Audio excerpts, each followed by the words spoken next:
Hi welcome back to your channel Harani Selvakumar natural life Kannada vlog.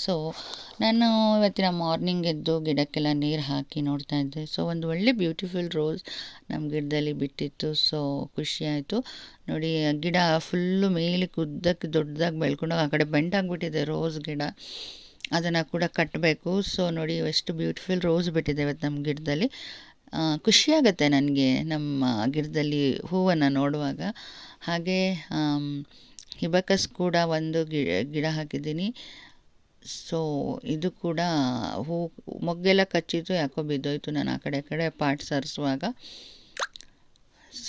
ಇದ್ರೂ ಕೂಡ ಬಿಡುತ್ತೆ, ಇನ್ಮೇಲೆ ಹೂ ಬಿಡುತ್ತೆ. ಇದರಲ್ಲೂ ಈ ಪಾಟಲ್ಲೂ ಕೂಡ ಬಿಡುತ್ತೆ. ಮಳೆ ಇದ್ದರೂ ಕೂಡ ಗಿಡನ ಹೇಗೆ ರಕ್ಷಿಸ್ಕೋಬೇಕು ಅಂತ ಅಂದ್ಬಿಟ್ಟು ತುಂಬ ಹೋರಾಟನೇ ಮಾಡಿದ್ದೀನಿ ಅಂತ ಅನ್ಬೋದು. ಯಾಕಂದರೆ ಯಾವಾಗಲೂ ಅಷ್ಟೇ,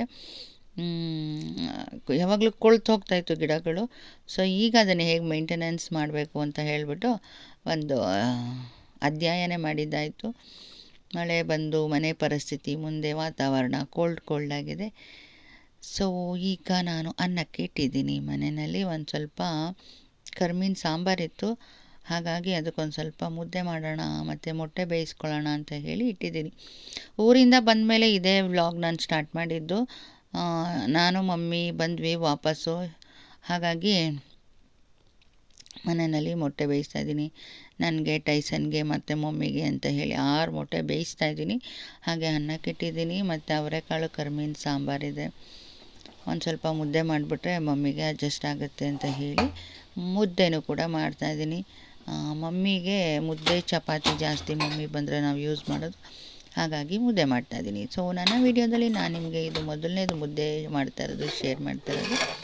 ಒಂದು ಚಿಕ್ಕ ಕುಕ್ಕರಲ್ಲಿ ಅನ್ನ ಮಾಡಿದ್ದೀನಿ, ಮೊಟ್ಟೆ ಸಾಂಬಾರಿದೆ. ಈಗ ನಾನು ಮುದ್ದೆ ಮಾಡ್ತಾಯಿದ್ದೀನಿ. ಈ ವಿಡಿಯೋನ ನಾನು ನಿಮ್ಮ ಜೊತೆ ಶೇರ್ ಮಾಡ್ಕೊತಾ ಇದ್ದೀನಿ. ಮುದ್ದೆ ಮಾಡೋದಕ್ಕೆ ಅಂತ ನಾನೊಂದು ಕಾಪರ್ ಪಾತ್ರೆನ ತೊಗೊಂಡಿದ್ದೀನಿ. ಯಾಕಂತಂದರೆ ಅದು ಸೀಬಾರ್ದಲ್ವಾ, ಈ ಅಲ್ಯೂಮಿನಿಯಮಲ್ಲೇ ಆದರೆ ಇದರಲ್ಲೆಲ್ಲ ಸೀದೋಗುತ್ತೆ ಬೇಗ.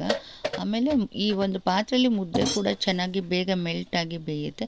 ಅದಕ್ಕೋಸ್ಕರ ನಾನು ಇದೊಂದು ಕಾಪರ್ ಪಾತ್ರೆನ ತೊಗೊಂಡಿದ್ದೀನಿ ಮುದ್ದೆಗೋಸ್ಕರ ಅಂತ ಹೇಳಿ. ತುಂಬ ಚೆನ್ನಾಗಿ ಮುದ್ದೆ ಬರುತ್ತೆ.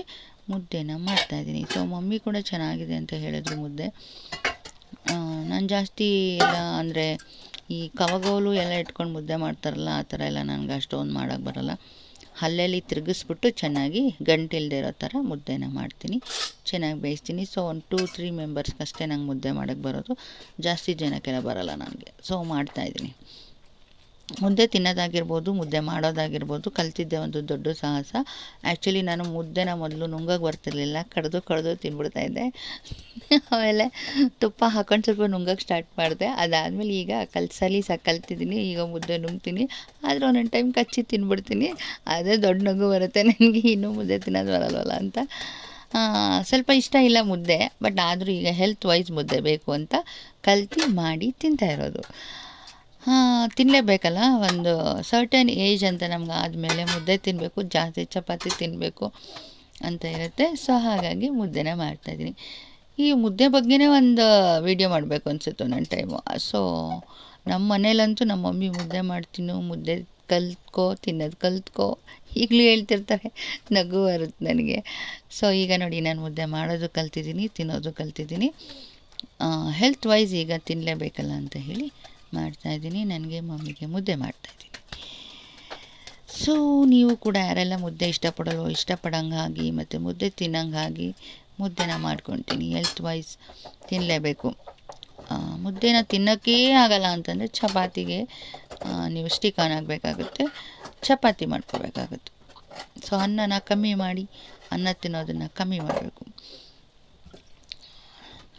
ಹಾಗಾಗಿ ಮುದ್ದೆ ಮಾಡ್ತಾಯಿದ್ದೀನಿ. ನಾನು ಹಲ್ಲೆಲ್ಲೇ ಒಂದು ಮರದ ಹಲ್ಲೆ ಇದೆಯಲ್ಲ, ಅದು ವುಡನ್ದು, ಅದರಲ್ಲೇ ಮಾಡ್ಕೊತೀನಿ. ಚೆನ್ನಾಗಿ ಬರುತ್ತೆ ನನಗೆ ಅದು. ಅದಕ್ಕೆ ಅದೊಂದು ಗುಂಡು ಪಾತ್ರೆ ತೊಗೊಂಡಿದ್ದೀನಿ ಕಾಪರಲ್ಲಿ. ಮುದ್ದೆ ಚೆನ್ನಾಗಿ ಬೇಯುತ್ತೆ. ಸಾಕು ನನಗೆ ಮಮ್ಮಿಗೆ ಬಂದರೆ ನನ್ನ ಮಗಳಿಗೆ ಮುದ್ದೆ ಮಾಡೋದಕ್ಕೆ ಸರಿ ಹೋಗುತ್ತೆ. ಈಗ ಮುದ್ದೆ ಆಯಿತು, ಸಾಂಬಾರು ಹಾಕ್ತಾಯಿದ್ದೀನಿ. ಅವರೆಕಾಳು ಕರ್ಮೀನ್ ಸಾಂಬಾರು ಮಾಡಿದ್ರು ಅಮ್ಮ, ಅದನ್ನೇ ಹಾಕ್ತಾಯಿದ್ದೀನಿ.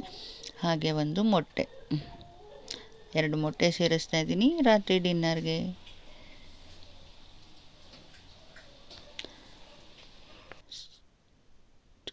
ನಾನು ಮಮ್ಮಿ ಇಬ್ಬರು ಊಟ ಮಾಡ್ತಾಯಿದ್ವಿ.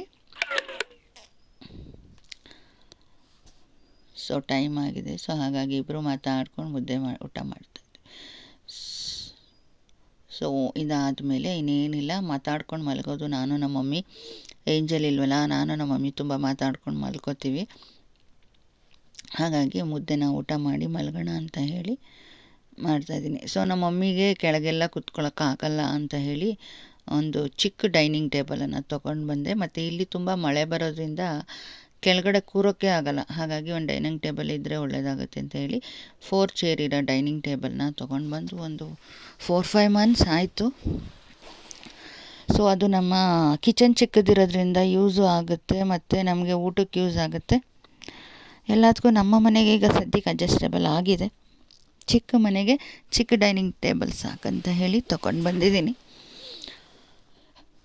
ಸೊ ಬಟ್ ಏನಂದರೆ ಮಮ್ಮಿ ಮನೆಗೆ ಹೋದಾಗ ಮಮ್ಮಿ ನಮ್ಮನ್ನ ಕೆಳಗೆ ಕೂರಿಸುತ್ತೆ, ಕೆಳಗೆ ಕೂತ ಮೇಲೆ ಎದ್ದೇಳ್ತಾ ಇರ್ತೀವಿ. ಇಲ್ಲಿ ನಮ್ಮ ಮನೇಲಿ ಸ್ವಲ್ಪ ಕೆಳಗೆ ಕೂರಲ್ಲ ನಾವು, ಯಾಕಂದರೆ ಕೂತ್ರೆ ಇಲ್ಲಿ ಶೀತ ಅಲ್ಲ, ಥಂಡಿ ಆಗುತ್ತೆ. ಹಂಗಾಗಿ ನಾನು ಕೂರೋದೇ ಇಲ್ಲ. ಎಲ್ಲ ಡೈನಿಂಗ್ ಟೇಬಲ್ ಮೇಲೆ ಕೆಲಸ ಮಾಡ್ಕೊಡ್ತೀನಿ, ಮಂಚದ ಮೇಲೆ ಹೋಗಿ ಮಲ್ಕೊಡ್ತೀನಿ, ಸೋಫಾ ಮೇಲೆ ಕೂತ್ಕೊಂಡು ಟಿ ವಿ ನೋಡ್ಕೊಡ್ತೀವಿ. ಸೊ ಈ ಥರ ಆಗ್ತಾ ಇರುತ್ತೆ. ಮಮ್ಮಿ ಮನೆಗೆ ಹೋದರೆ ಅಲ್ಲಿ ಒಂದು ಚಾಪೆ ಹಾಕ್ಕೊಂಡು ಟಿ ವಿ ಮುಂದೆ ಕೂತ್ಕೋತೀವಿ, ಎದ್ದೇಳ್ತೀವಿ. ಸ್ವಲ್ಪ ಸರ್ಕಸ್ ಮಾಡಿ ಎದ್ದೇಳ್ತಾ ಇರ್ತೀನಿ ನಾನು ಮಮ್ಮಿ ಮನೇಲಿ, ಅದಕ್ಕೆ ಮಮ್ಮಿ ನಗ್ತಿರ್ತಾರೆ. ಸೊ ಏನೂ ಮಾಡೋಕ್ಕಾಗಲ್ಲ, ಎಲ್ಲ ವಾತಾವರಣಕ್ಕೂ ಹೊಂದ್ಕೋಬೇಕಲ್ವ. ಸೊ ನಾವು ಈ ಥರ ರೂಢಿಯಾಗಿಬಿಟ್ಟಿರ್ತೀವಿ. ಈಗ ಮಮ್ಮಿ ಮನೆಗೆ ಹೋದರೆ ಮಮ್ಮಿ ಮನೆ ಚಿಕ್ತು ಅಂತ ಎಲ್ಲ ಪ್ಲೇನಾಗಿ ಇಟ್ಟಿದ್ದಾರೆ, ಅಲ್ಲಿ ಚಾಪೆ ಹಾಸ್ಕೊಂಡೆ ಕೂತ್ಕೊಳ್ಳೋದು ನಾವು.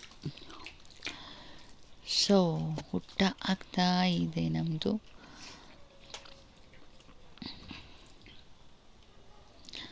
ಮುದ್ದೆ ಮುರಿಯೋದು ಇವಾಗಲೇ ಕಲ್ತಿರೋದು ನಾನು. ಮೊದಲು ಮುದ್ದೆನ ಒಳ್ಳೆ ಕೋಳಿ ಕೀಳಂಗೆ ಕೀಳ್ತಾಯಿದ್ದೆ, ಈಗ ಹೆಂಗೆ ಮುರಿಬೇಕು ಅಂತ ಸಹ ಕಲ್ತಿದ್ದೀನಿ.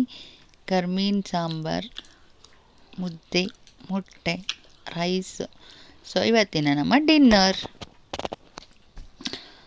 ಸೊ ನೆನ್ನೆ ನಾನು ರೋಸ್ ಹೂ ಕೀಳಲಿಲ್ಲ, ಯಾಕಂದರೆ ಅದು ಇನ್ನೂ ಸ್ವಲ್ಪ ಹರಳಬೇಕಿತ್ತು. ಸೊ ಇವತ್ತು ಫುಲ್ಲು ಹರಳಿದೆ, ಅದನ್ನು ಕಿತ್ಕೊಂಡು ಬಂದು ದೇವರಿಗೆ ಮುಡ್ಸೋಣ ಅಂತ ಮುಡಿಸ್ತಾ ಇದ್ದೀನಿ. ಅದಾದಮೇಲೆ ನೆಕ್ಸ್ಟು ಸಂಡೇ ಬಂತು. ಸೊ ನಾನು ಮಮ್ಮಿಗೆ ಫಿಶ್ ಬೇಕು ಅಂತ ಅಂದರು, ಹಾಗಾಗಿ ಮಾರ್ಕೆಟ್ಗೆ ಹೋಗ್ತಾಯಿದ್ದೀನಿ. ನಮ್ಮೂರು ಮಾರ್ಕೆಟ್ಗೆ ಹೋಗಿ ಫಿಶ್ ತೊಗೊಂಬರೋದು ಯಾವ ಥರ ತೊಗೊಂಡು ಬರ್ತೀನಿ ಅಂತ ಈ ವಿಡಿಯೋದಲ್ಲಿ ನಾನು ನಿಮ್ಮ ಜೊತೆ ಶೇರ್ ಮಾಡ್ಕೊತಾ ಇದ್ದೀನಿ. ಒಳ್ಳೆ ಫಿಶ್ಶು, ಒಳ್ಳೆ ಮಟನ್ ಸಿಗಬೇಕಂದ್ರೆ ಇಲ್ಲಿ ಮಾರ್ಕೆಟ್ಗೆ ಹೋಗಬೇಕು, ಹಾಗಾಗಿ ಮಾರ್ಕೆಟ್ಗೆ ಹೋಗ್ತಾಯಿದ್ದೀನಿ ಬಸ್ಸಲ್ಲಿ. ಸೊ ಗಾಡಿ ರಿಪೇರಿ ಆಗಿದೆ, ಇನ್ನು ನಾನು ಗಾಡಿ ಇಸ್ಕೊಂಬರೋಕ್ಕಾಗಿಲ್ಲ. ಸೊ ಬಸ್ಸಲ್ಲೇ ಹೋಗ್ತಾ ಇದ್ದೀನಿ. ನನ್ನ ಪ್ರಯಾಣ ಬಸ್ಸಲ್ಲಿ ಮಾರ್ಕೆಟ್ ಕಡೆಗೆ ಇವತ್ತು ಸಂಡೇ ಟೈಮಲ್ಲಿ. ಮೋಡ ಕವಿದ ವಾತಾವರಣ, ಮಳೆ ಬರ್ತಾನೇ ಇದೆ, ಆದರೂ ಕೂಡ ಛತ್ರಿ ಹಿಡ್ಕೊಂಡು ನಾನು ಮಾರ್ಕೆಟ್ ಕಡೆ ಹೊರಟೆ. ಫಿಶ್ ತೊಗೊಂಬರೋಣ ಅಂತ ಹೋಗ್ತಾಯಿದ್ದೀನಿ. ಸೊ ಒಂದು ಸಂಡೇ ಮಾರ್ಕೆಟ್ಗೆ ಹೋಗೋದ್ರಲ್ಲೂ ಒಂಥರ ಖುಷಿ ಸಿಗುತ್ತೆ. ಸೊ ನಾನು ಅದಕ್ಕೆ ಹೋಗ್ತಾಯಿದ್ದೀನಿ. ಈಗ ಅಲ್ಲಿ ನಿಮಗೆ ತೋರಿಸ್ತೀನಿ ಮಟನ್ ಮಾರ್ಕೆಟ್ ಹೇಗಿದೆ ಅಂತ ಹೇಳಿಬಿಟ್ಟು, ನಮ್ಮೂರ ಕಡೆ ಮಟನ್ ಮಾರ್ಕೆಟ್ ಹೇಗಿದೆ ಅಂತ ಹೇಳಿ.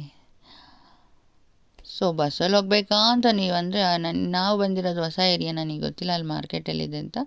ಗೊತ್ತಿರೋ ಮಾರ್ಕೆಟ್ ಕಡೆ ಹೋಗ್ತಾಯಿದ್ದೀನಿ ನಾನೀಗ.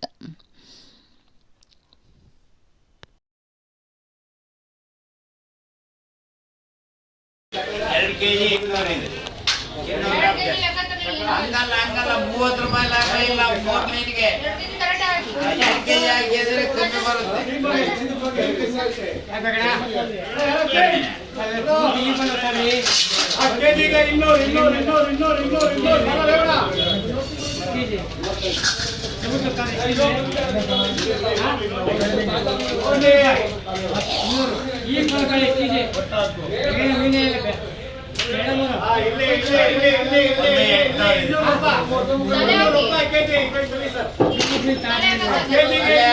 ಇದೇ ಹಾಕಿದ್ನಲ್ವ 200 ಗ್ರಾಮ್ ಜಾಸ್ತಿ ಇದೆ, 200 ಗ್ರಾಮಿಗೆ 30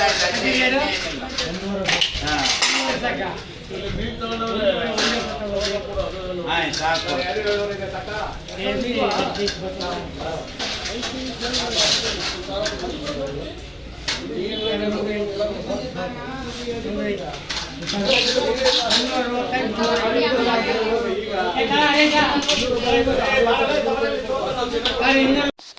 ಚೌಕಾಶಿ ಮಾಡಿ ಮೀನು ತಗೊಂಡಿದ್ದಾಯಿತು. ನೆಕ್ಸ್ಟು ಅಲ್ಲೇ ಹಿಂದಗಡೆ ಮಾರ್ಕೆಟ್ ಹಿಂದ್ಗಡೆನೆ ಫಿಶ್ ಕ್ಲೀನ್ ಮಾಡಿಕೊಡ್ತಾರೆ.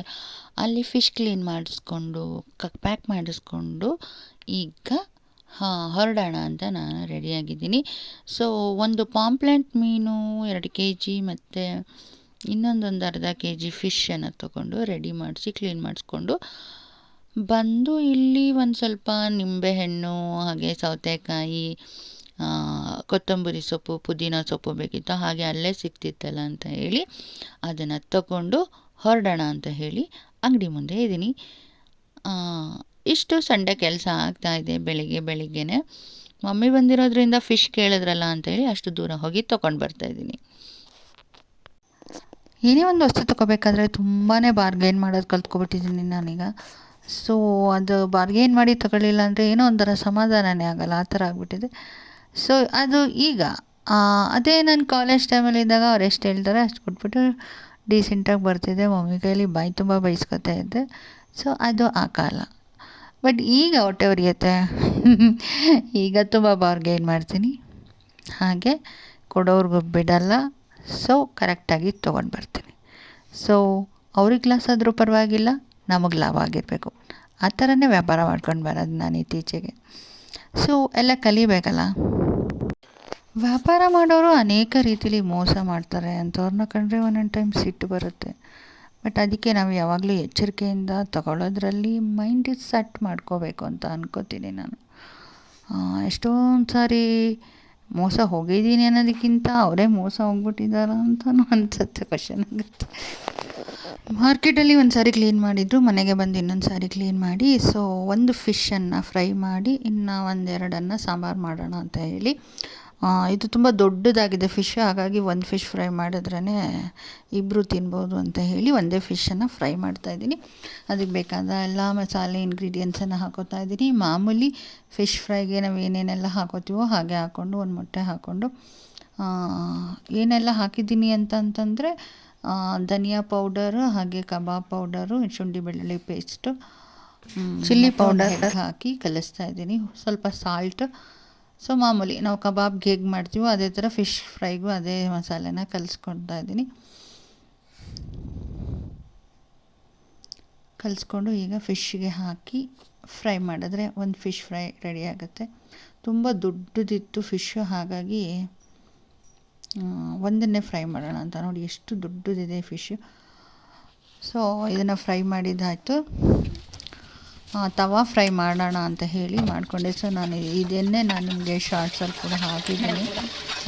ಜಸ್ಟ್ ತವಾ ಫ್ರೈನ ನಾನು ತವೆನಲ್ಲೇ ಮಾಡ್ತೀನಿ ಫ್ರೈ, ಹಾಗಾಗಿ ತವಾ ಫ್ರೈ ಮಾಡ್ಕೊತಾ ಇದ್ದೀನಿ. ಡೀಪ್ ಫ್ರೈ ಮಾಡಿ ಆಯಿಲ್ ಜಾಸ್ತಿ ಆಗುತ್ತೆ ಅಂತ ಹೇಳಿ ಜಸ್ಟ್ ತವಾ ಫ್ರೈ ಮಾಡ್ಕೊತಾ ಇದ್ದೀನಿ. ಮಮ್ಮಿಗೆ ಆಯಿಲ್ ಜಾಸ್ತಿ ಆಗೋಲ್ಲ, ಹಾಗಾಗಿ ತವಾ ಫ್ರೈ. ಸೊ ಈಗ ಫಿಶ್ಗೆಲ್ಲ ಚೆನ್ನಾಗಿ ಮಸಾಲೆಗಳನ್ನ ಹಾಕೋತಾ ಇದ್ದೀನಿ. ಸೊ ನಾನು ಇದರ ಕ್ಲೀನ್ ಮಾಡಿಸ್ಕೊಂಡು ಒಂದು ಮೇಲೆಲ್ಲ ಕಟ್ ಮಾಡಿದಾರಲ್ಲ ಮಸಾಲೆ ಹಾಕೊಳ್ಳೋಕ್ಕೆ, ಅದೆಲ್ಲ ಅಲ್ಲೇ ನಾನು ಕಟ್ ಮಾಡಿಸ್ಕೊಂಡು ಬಂದಿದ್ದೆ. ಇಲ್ಲಿ ಮತ್ತೆ ವಾಶ್ ಮಾಡಿ ಈಗ ಮಸಾಲೆನ ಅಪ್ಲೈ ಮಾಡ್ತಾಯಿದ್ದೀನಿ. ಸೊ ಒಂದು ಒಳ್ಳೆ ಭಾನುವಾರ ಒಂದು ಒಳ್ಳೆ ಫಿಶ್ ಫ್ರೈ ಮಾಡೋದ್ರ ಜೊತೆಗೆ ಕಳೀತಾ ಇದ್ದೀನಿ. ಸೊ ಈ ವಿಡಿಯೋ ಬಂದು ಮಂಡೇ ಬೆಳಿಗ್ಗೆಯಿಂದ ಸ್ಟಾರ್ಟ್ ಮಾಡ್ತಾಯಿದ್ದೀನಿ. ಮಮ್ಮಿ ನಾನು ಮಾತಾಡ್ಕೊಂಡು ಮಲಗಿದ್ವಿ. ಸೊ ಲೇಟಾಗೇ ಎದ್ದೆ, ಒಂದು ಸ್ವಲ್ಪ 7:30 ಆಗಿಬಿಟ್ಟಿತ್ತು. ಈಗ ಎದ್ದು ಕಾಫಿ ಮಾಡೋಕ್ಕೆ ಹೋಗ್ತಾಯಿದ್ದೀನಿ. ಈ ಸಾರಿ ಗುಡ್ ಲೈಫ್ ಅಲ್ಲಿ ತಂದಿದ್ದೆ. ಸೊ ಹಾಗಾಗಿ ಅದು ಗಟ್ಟಿ ಇರುತ್ತಲ್ಲ, ಒಂದು ಸ್ವಲ್ಪ ವಾಟರೆಲ್ಲ ಹಾಕಿ ಕಾಯಿಸ್ತಾ ಇದ್ದೀನಿ. ಒಂದೊಂದು ಟೈಮ್ ಹೇಗೆ ಸಿಗುತ್ತೋ ಹಾಗೆ ತೊಗೊಂಬರ್ತೀನಿ. ನನಗೆ ಅಂಗಡಿ ಹೇಗೆ ಹತ್ರ ಆಗುತ್ತೋ ಆ ಥರ. ನಂದಿನಿ ಪ್ಯಾಕೆಟ್ ಹಾಲು ಸಿಕ್ಕಿದ್ರೆ ಅದು ತೊಗೊಂಬರ್ತೀನಿ, ಇಲ್ಲ ಗುಡ್ ಲೈಫೇ ತಂದುಬಿಡ್ತೀನಿ.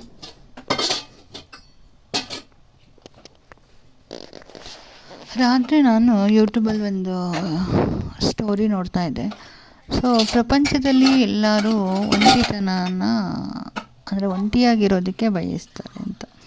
ಸೊ ಯಾಕೆ ಆ ಥರ ಆಗಿದೆ ಅಂತಂದರೆ, ತುಂಬಾ ದ್ವೇಷ ಮಾಡ್ತಾರೆ, ಪ್ರತಿಯೊಂದಕ್ಕೂ ಲೆಕ್ಕಾಚಾರ ಹಾಕ್ತಾರೆ ಜನಗಳು. ಹಾಗಾಗಿ ಈ ಥರ ಪರಿಸ್ಥಿತಿ ಆಗ್ತಿದೆ ಅಂತ ನಾನು ಅನ್ಕೋತೀನಿ. ಸೊ ನಾನು ಕೂಡ ಕೆಲವು ವರ್ಷಗಳ ಹಿಂದೆ ಫ್ರೆಂಡ್ಸೇ ಮಾಡ್ಕೊಳ್ದೆ ಇದ್ದೋಳು ಒಂದಷ್ಟು ಜನಗಳನ್ನ ಫ್ರೆಂಡ್ಸ್ ಮಾಡ್ಕೊಂಡಿದ್ದೆ. ಅವರಿಂದ ಪೇಯ್ನ್ ಆಯಿತು. ಮತ್ತು ಯಾರೇ ಆಗಲಿ ನಮಗೆ ಬೇಕಾದವರು, ನಮ್ಮ ಹೃದಯಕ್ಕೆ ಹತ್ರ ಆಗಿರೋರು, ಎಲ್ಲರಿಂದನೂ ಮೋಸ ಬೇಜಾರುಗಳು ಅಂತ ನಾವು ತಿಂದಾಗ ನಮ್ಮ ಮನಸ್ಸಿಗೆ ಏನನ್ಸುತ್ತೆ ಅಂದರೆ, ಯಾರ ಸಹವಾಸನೂ ಬೇಡ, ನಮ್ಮ ಪಾಡಿಗೆ ನಾವಿರೋಣ ಅಂತ ಅನಿಸುತ್ತೆ. ಸೊ ಇವತ್ತು ಜಗತ್ತು ಅದೇ ಥರ ಬಂದಿದೆ. ಸೊ ನಾನು ಅನೇಕ ಸ್ಟೋರಿಗಳನ್ನ ನೋಡ್ತಾ ಇರ್ತೀನಿ. ಸೊ ಒಬ್ಬರಿಗಿಂತ ಒಬ್ರದ್ದು ಲೈಫ್ ಸ್ಟೋರಿ ತುಂಬಾ ಡಿಫ್ರೆಂಟ್ ಆಗಿದೆ. ಯಾರು ನಾವು ಕಂಪ್ಲೀಟಾಗಿ ಬದುಕ್ತಾ ಇದ್ದೀವಿ, ಕಂಪ್ಲೀಟಾಗಿ ನಮ್ಮ ಲೈಫ್ ಫುಲ್ಫಿಲ್ ಆಗಿದೆ ಅಂತ ಅಂದ್ಕೊಳ್ಳೋರು ಇಲ್ಲ. ಆ ಥರ ಇದ್ದರೂ ಕೂಡ ಅವ್ರಿಗೆ ಇನ್ನೇನೋ ಪ್ರಾಬ್ಲಮ್ ಇರುತ್ತೆ. ಸೊ ಈ ಥರ ಎಲ್ಲರೂ ಒಂದು ಕ್ರಿಟಿಕಲ್ ಮೂಮೆಂಟಲ್ಲೇ ಬದುಕ್ತಾ ಇರೋದು.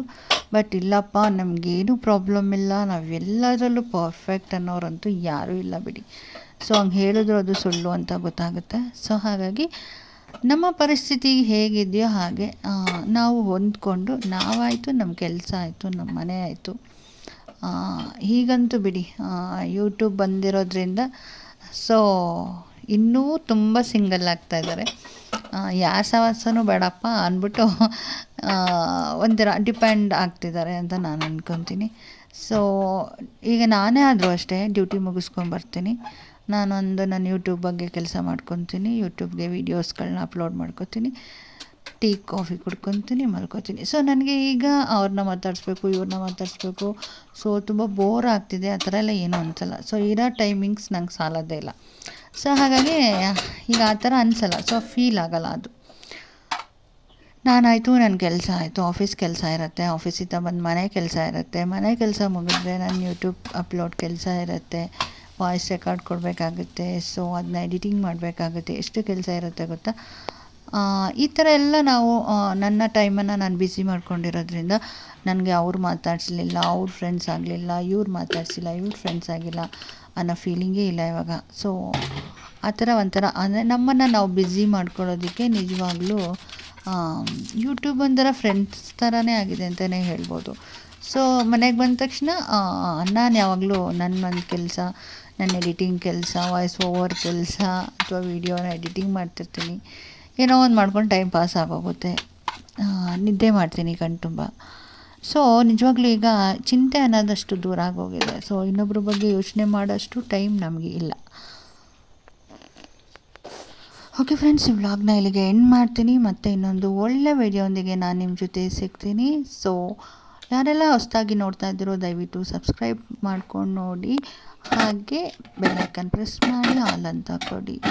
ಮತ್ತು ಮುಂದಿನ ವ್ಲಾಗ್ ಒಳಗೆ ಸಿಗ್ತೀನಿ. ಅಲ್ಲಿವರೆಗೂ ನಮಸ್ಕಾರ.